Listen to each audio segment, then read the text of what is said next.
Hello. Today we turn the page on a new chapter of the Rangers of Shadow Deep as we explore a new book, a Gathering of Heroes rulebook, in today's video. We'll take a closer look at the new additions to character creation, examine the pre-built archetypes that invite fresh stories, and walk briefly through the collected supplements that now rest under one cover. Let us begin. The updated rule set found in a Gathering of Heroes is more than just a patch. It is a culmination of years of work. A collected and refined tome that, alongside the standard edition, completes the first phase of the Ranger's long journey into the Shadow Deep. So, everything we discuss today should be seen as a natural continuation, not a departure, but a deepening. And the first of these additions is a subtle yet meaningful change to character creation. In the standard edition, we had stats, heroic abilities and spells, skills, all drawing the outline of your Ranger's past. But now, Joseph McCullough invites us to draw further in, to sketch personality, flaw, and specialization through a new, optional mechanic, traits and limitations. This system serves two kinds of players: those who love narrative texture, and those who love tactical edge. Here's how it works. You still begin with 10 build points, but now you may spend up to 2 of them on traits. Just some small advantages that enhance specific aspects of gameplay. Some traits cost a full point, others cost only half. So you might choose 2 solid traits or mix several half-point options to fine-tune your ranger, so you get your flexibility here. But that's only a part of the equation. Limitations are the other side. These are voluntarily weaknesses, quirks, flaws.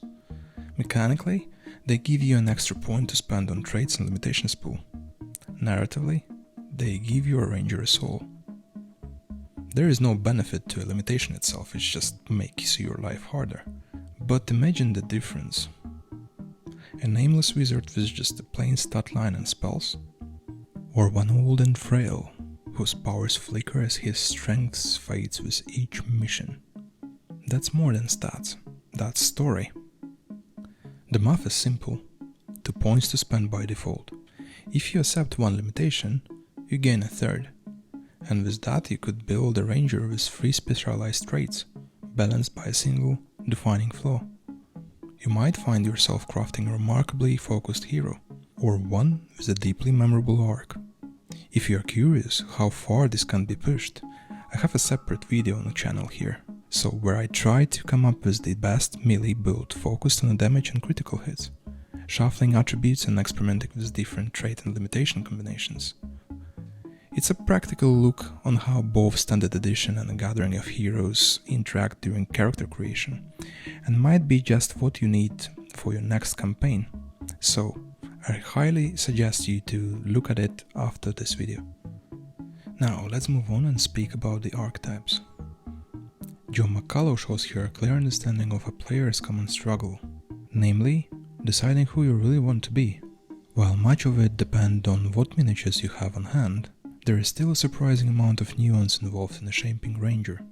To help with this, the author has introduced 10 pre-built archetypes, templates you can choose from to kickstart your adventure. These are especially useful if you are bringing new players to the table.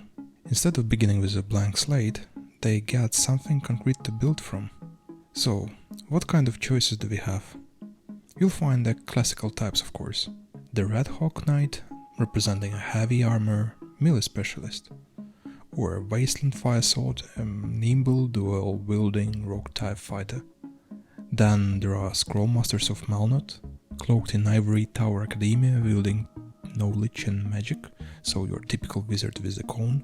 But it doesn't stop here. The list gets more interesting. There is a Vampire Hunter, urban fighter torn between ranged precision and close combat, the Servant of Seth, a cleric type battling the undead with both might and magic, or my personal favorite, the Shadow Deep Survivor, a classic anti-hero archetype, hardened, maybe even broken, someone who has already seen the darkness and lived to tell of it. So, how does archetype-based character creation actually work? Once you've chosen your archetype, you'll want to read its description carefully. It comes with a list of applicable traits and limitations, unique base stat line, and pre-selected skills that differ from the standard ranger. You'll still be granted a pool of build points to customize the rest, often between 8 and the usual 10, depending on the archetype. But what truly makes these archetypes stand out are their unique features. Often these are special spells or heroic abilities. Some archetypes even have access to unique gear or pets you can summon. In theory, you could unlock similar abilities using the standard build system, but it would cost you points through the special traits. That's why, if you already have a specific playstyle in mind, starting with the right archetype might be a better choice. However, if you are not building your ranger from the archetype, you can still bring one along as a companion. The companion version is naturally weaker than the full ranger version, and it follows the usual companion rules, but it still offers more personality and utility than most regular companions, though it does cost more recruitment points. Finally, there is something here for seasoned players too, a deeper dive into the world itself. Each archetype reveals a bit more of the kingdom of the Alador and its neighborlands, with their own values, methods, and the reasons for answering King's call. Through these fragments, the larger universe of Ranger of Shadow Deep begins to take shape, not in exposition, but in character. The world building is there, quietly woven into who your ranger might be. When speaking of the plot, it's important to highlight one of the major strengths of a gathering of heroes: its role as a collected archive of all prior supplemental missions. John McCullough includes his recommended play order right at the start of the book, but as always, the pacing is yours to decide. You are free to follow the path as written or carve your own through the dark. Several of the standalone missions flesh out the broader conflict and offer pivotal moments in the war against the Shadow Deep.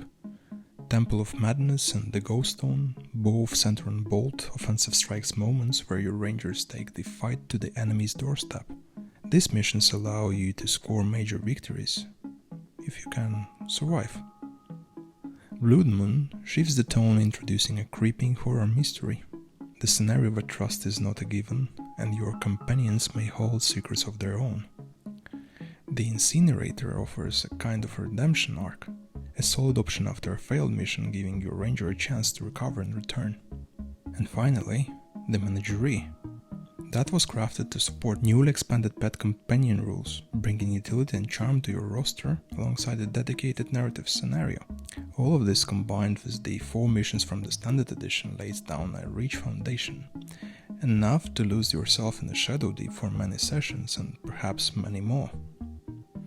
Together with the Standard Edition, it becomes a single go-to source, whether you are building missions or simply preparing your next ranger. Yeah, I haven't been here for a while. Sorry for that. Life circumstances and things like this. So yeah, once again, as I told you, I have moved to a different place, then I've been abroad, then lots of stuff. So yeah, I had a wonderful, so-called wonderful 2 months pause, let's call it this way. Now I'm ready to get on track.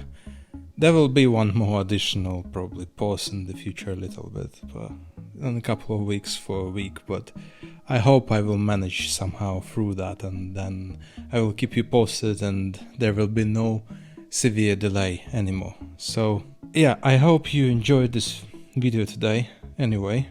So once again, please consider subscribing to the channel. I really appreciate that, and I think we will continue working on the Rangers of Shadow Deep content, and then I have a couple of new features coming to the channel as well, so we'll go through that in, unfortunately, my pace, unfortunately for you guys, but we'll sort it out.